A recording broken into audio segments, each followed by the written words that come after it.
MIT Network. Please subscribe, like and share. Thank you for come to MIT.org. Please subscribe this MIT Network channel. Beside like, share. The city also has a land route that ran north along the Anatolian coast and the narrowest point of the Dardanelles to the European coast. In theory, Troy would have been able to use its site astride these two lines of communication to exact tolls from trading vessels and other travelers using them. The actual extent to which this happened, however, remains unclear. The Troad, Greek Troios, land of Troy, is the district formed by the northwestern project of Asia Minor in the Aegean Sea. The present-day ruins of Troy itself occupy the western end of a low-descending ridge in the extreme northwest corner of the Troad. Less than 4 miles, 6 kilometers, to the west, across the plain of the Scamander, Chusut-Menderes River, is the Aegean Sea, and toward the north are the narrows of the Dardanelles. Archaeology. The search for Troy at Hisark. The approximate location of Troy was known from references and works by ancient Greek and Latin authors, including Homer, Herodotus, and Strabo. But the exact site of this city remained unidentified till modern times. A large mound, known locally as Hisark, had long been understood to be the ruins of a city named the Leon or Ilium that had flourished in Hellenistic and Roman times. In 1822 Charles Maclaren suggested that he was the site of Homeric Troy, but for the next 50 years his suggestion received little attention from classical scholars, most of whom were considered the myth, not history, based on the tragedy of the legend as a mere fictional creation. Those who did believe in the real life of Troy thought it to be Bunarbashi, in Arbes, a short distance south of Hisark. It took Frank Calvert, a scholarly amateur archaeologist, until 1860 to begin exploratory work on Hisark. It was he who persuaded the German archaeologist Heinrich Schliemann to work at Hisark, although Schliemann soon took full credit for adopting Maclaren's identification and demonstrating to the world that it was correct.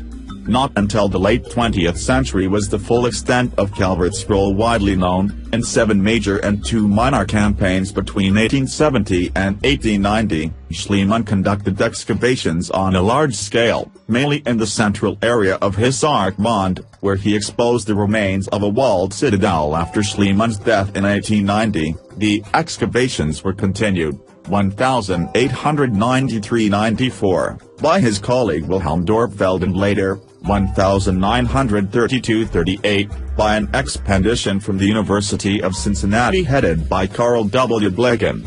After a lapse of some 50 years, excavations resumed, 1988 to 2005, under the leadership of University of Tübingen and archaeologist Manfred Kaufmann, and continued after his death. Questions of Troy's physical size, population, and stature as a trade entrepot and regional power became subjects of intense scholarly dispute, following the restoration of excavations at Hisark in the 1980s. Although Homeric Troy was described as a wealthy and populous city, by this time some scholars had accepted the lesser probability of a lesser Troy, a relatively minor settlement, perhaps a princely seat. Beginning in 1988, Kaufmann's team examined the terrain around the site. Kaufmann's findings at Hisark, drawn from geomagnetic surveying and isolated excavations, led him to conclude in a greater Troy, that is, a settlement of some size and prosperity.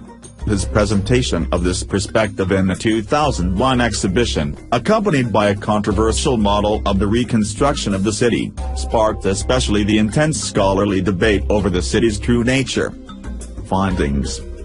Before excavations began, the mound rose to a height of 105 feet, 32 meters, above the plain. It contains a vast accumulation of debris that was made of many clear distinguishable layers. Schliemann and Dorpfeld identified a sequence of 9 principal strata, representing 9 periods during which houses were built, occupied, and finally destroyed. At the end of each period, when a settlement was destroyed, usually by fire or earthquake or both, the survivors, rather than the wreckage down to the floors, only leveled it out and then built new homes upon it. The 9 major periods of ancient Troy are labeled 8 to 9, starting from the bottom with the oldest settlement. Thank you for come to MIT.org. Please subscribe the SAM-IT Network channel. Beside like, share. MIT